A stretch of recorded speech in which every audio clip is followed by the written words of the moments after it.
Hello, everyone. My name is Cobalt Chris. I will be your analyst today, and welcome to the LAS Premades. Today, we are going to be having Bush against TCR in a TRC in a best of three.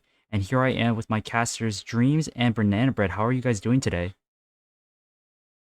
I'm Ooh, doing pretty bro. well. How about you? It's I'm a doing well great day. myself. Cast some League of Legends, boy. Bush Wookiees versus the Collective Resistance. There's gonna be a spicy best of three here today on this Yeah, LAS and pre-made evening.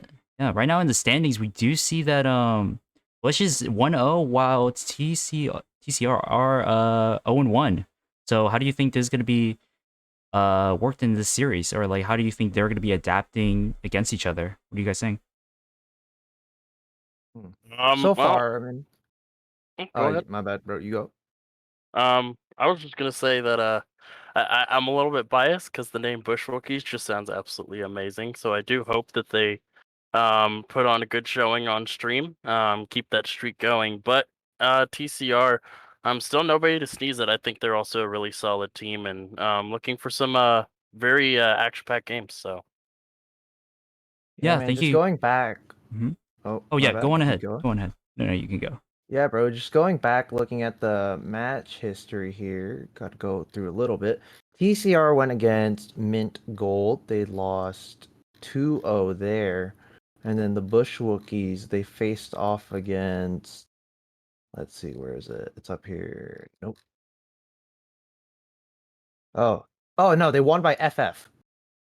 So Bush Wookiees won by FF, and TCR lost 2-0. So right now it's kind of like wishy-washy because it's really early in the split, so we can't determine too much from one game or one win loss. But both teams are about like low mid gold and high silver average. So they're all in roughly the same boat, but I should expect kind of like a feisty early game, most definitely in like these kind of lower elos here. Yeah, they're going to be going pretty aggressive, but you know what else is going to be pretty aggressive? This draft that is going to be coming up, so I'm going to be switching to that right now. We are going to be getting into I the still draft. have not been invited into the lobby. If I could get one of those really quick. Yeah, I got you.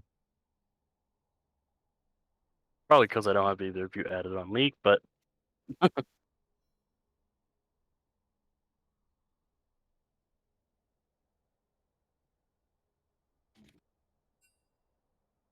did somebody send me an invite? I didn't get one. Just give it a sec. There we go. There we go. All right.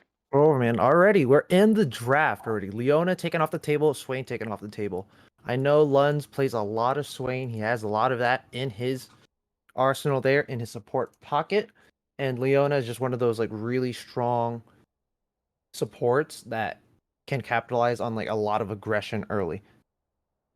And Yeah. seeing Morgana band also. Yeah. Morgana band, kind of a staple band now because it can be flexed in three different roles at the moment, especially in that jungle. The Morgana jungle has been gaining prevalence. I'm not too sure how well she will do.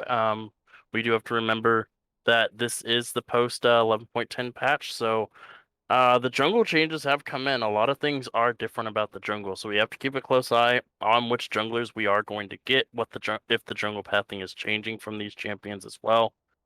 So, going to be very interesting just to see what the switch up is going to be for the junglers in this series here.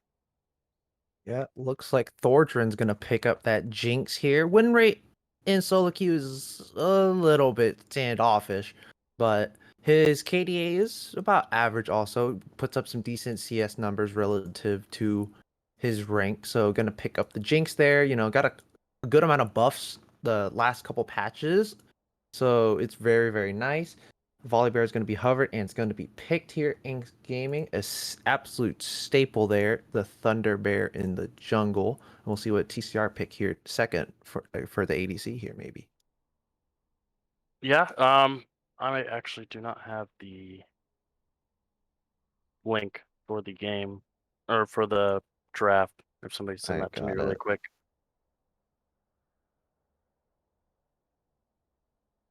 Okay, so we do have the Volley Bear picked up here. Wonder what they're going to pair that up with. It looks like they're hovering the Thresh. They are going to pick the Thresh here. So Thresh, very, very strong champion. Did get a bit of a nerf this patch, so going to see how well he does.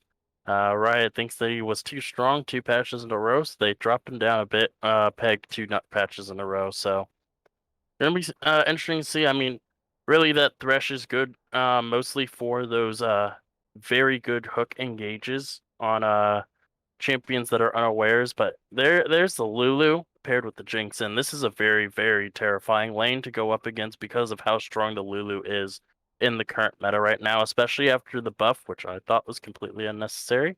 Especially after her buffs 2 patches ago.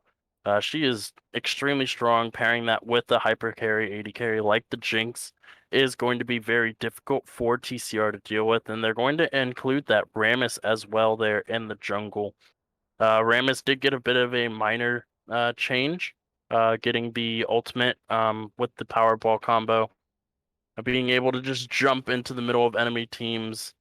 His W now can reset or extend the cooldown every time he attacks or gets attacked, etc., etc. So he's a much better champion in the current standings of the game. So really excited to see what he can do. And Varus is actually going to be the pickup here. I'm not quite sure that might have been the play there, especially with a Rammus running around. Varus is not a very mobile AD carry, so a little bit of a questionable AD carry pick there. Yeah, Varus is a little bit interesting, but everybody has those niche picks. Varus still has a couple of perks. He has a lot of utility in his kit, grievous wounds with his his E, and he has he's one of the few ADCs that has some sort of CC or engage. Thresh is not bad. It's most likely a takeaway from Sky Griffin. He has a really good KDA and win rate with it in solo queue, so that was most likely a takeaway. Playing Thresh into like compositions that have a lot of like enchanters or tanks is a little hard because it's very hard to pick somebody off because that's pretty much what you're looking for. And Thresh has a lot of utility, being that he can engage, disengage, save your life, etc. But a lot of top lane bans coming out here for Bush Wookiees, and TCR will ban Malphite and Seraphine here, assuming that champions or RC Crimson would play that mid, which he does a little bit, but we're seeing where this draft goes here. Most likely, this should be top here. If I would not be so say, okay, then I guess I'm just gonna eat my words. It's Annie mid. All right, Annie mid is a very interesting champion. We saw her get pulled out a few times in the last split, and a lot of people, I guess they just didn't realize the amount of burst damage that Annie is actually capable of. She has a point and click stun with her Q if she decides to go for the Q. Free mana return every time she executes a unit with her Q. All of her abilities except for her E can stun you once she has that passive up, and the flash tibbers on multiple members is such a terrifying combo. It is so hard to play against an Annie if she is in the if she's in a Fog of War. So it is Yeah, going to man. be matched by the Scion up there in the top lane. They're putting together a very, very beefy front Ooh. line with the Lulu as the protective in the back line. Very excited to see what they're going to end this draft out with here. Yeah, man, that Uh, Annie pick, ooh. very interesting that you blind it. They got a beefy front line, so it's gonna be a little bit harder for this Varus to kind of run away or try to break through that front line. So hopefully, Mystic can get that damage down here. And gonna get Wukong top lane. Known very, very good for being early game skirmisher, but late game, his ult does do percent max health damage, so it will help with the tanks, and his Q does a lot of armor shred. So it's gonna be very interesting to see. They have a lot of scaling on the side of Bush Wookiees, and TCR kind of have like this more of a pick composition, or like that requires like a lot of like team communication and flanks to kind of set off these really big fights. Because if you kill Jinx and Rise, then it's pretty much a wrap. You're just dealing with a bunch of meat bags that you're just going to be hitting all the time. But overall, like, what do you think about these two comps, man? Like, Yeah, I really like the composition from Bushwookies. They have a very straightforward comp that wants to play front to back, let the Jinx and the Rise do all the damage, let them scale up, and have the Lulu in the backline for the protection, while the Scion and the Rammus soak up all the damage, and they're very good at soaking up damage. On the other side, though, there's not a lot of options for protection for the side of TCR. There's the Varus is very, very exposed once the Lantern is down.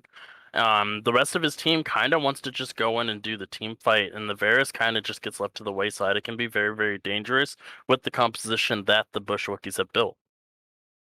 yeah, man, it's like this team heavily relies on crucial picks, but trying to get a pick against the Lulu is super hard, and you have to kind of pick your fights because Scion and Rammus are really good at either engaging or disengaging, and they're both very, very tanky. So hopefully, they can try to kind of get the ball rolling a little bit on the Varus, so we can start getting a couple items, get a couple attack speed items, shredding through with the W passive and the autos. Yeah, and Varus, we already talked a little bit about how Varus is depending on the build they go. The lethality Varus can be good against the backline, but that front line is not going to feel anything. And if he goes the lethal tempo variant of Varus with the just straight up attack speed, crit damage, and all that, he's going to struggle taking down the Scion and the Rammus, because both of them want him to just continuously auto him, especially the Rammus, and it's so hard for an AD carry to play the game when there's such a massive front line in front of you, and the back line is just as strong or stronger. The side of TCR are going to get outscaled the later this game goes. They have to rely on the picks from the Annie and the Wukong, and the tower dives from the Volibear as well, to be able to pull this game out. Yeah, man, like I fully expect TCR to be completely on the offensive. Bush Wookiees have a full-on scaling composition. Hypothetically, early game, TCR should be winning most of these fights. They have more kind like a more simple composition that everybody is a little bit more independent of each other. But once you get to kind of like the team fight stage and get out of the laning phase, you kind of need to start talking with the team, kind of coordinating these flanks or who to hit and who to kill. But like Varus, if he goes attack speed, he's gonna walk up. He's gonna get outranged by the Jinx, and he's gonna get hit with rockets and a couple overloads. If the Varus goes lethality, he's never gonna kill the front line. So it's kind of like most likely he will go attack speed because that's most logical, because you can still do a lot of burst, putting all the autos down, then popping your W passive on somebody, which does max percent health damage per stack. Wukong is very, very good at getting flanks because of his invisibility and his mobility overall in general with his E and his ult, which is super good in team fights. So I really, really curious to see how both these teams are going to play this game out, man.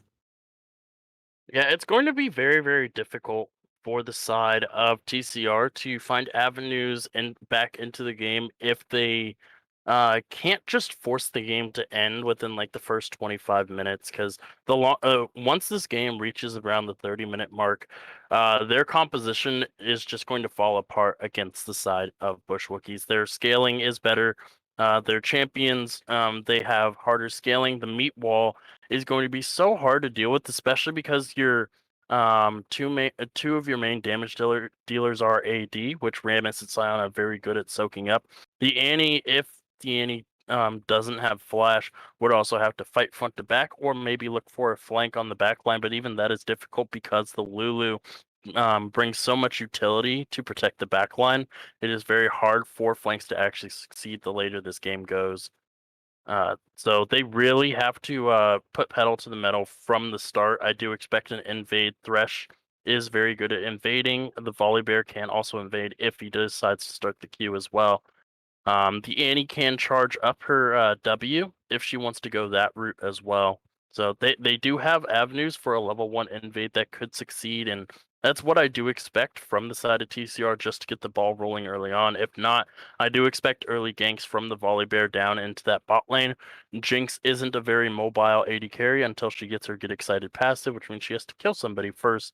Lulu, her utility is not that strong in the early game. Yes, she has the shield and the polymorph, but once those two things are down, the amount of damage that Varus, Thresh, and Volibear can bring to the table is a bit much for the Jinx and Lulu to handle, especially if they decide to target the Lulu specifically. Yeah, man. So like, if they can capitalize on missteps by Bush Wookiees, it's a wrap because everybody on TCR has some form of CC. If you land one, everything else is gonna get dogpiled on, and they're most likely gonna die unless like the Rammus Scion kind of dogpile on the Varus and Annie with the with their respective ults and gap closers and such and CC. But this is gonna be again like super interesting. Like both these teams, they have their own little styles, and it's respectable. But right now, we're gonna see how this is gonna go, man. Like, what do you think? It's gonna go 3 or 2-0, 2-1. I think it's a 2-1, just from these drafts here. But I can talk a little bit more about that after the spectator delay. We are going to go on a quick break as we load into the game, so we will see you guys very soon.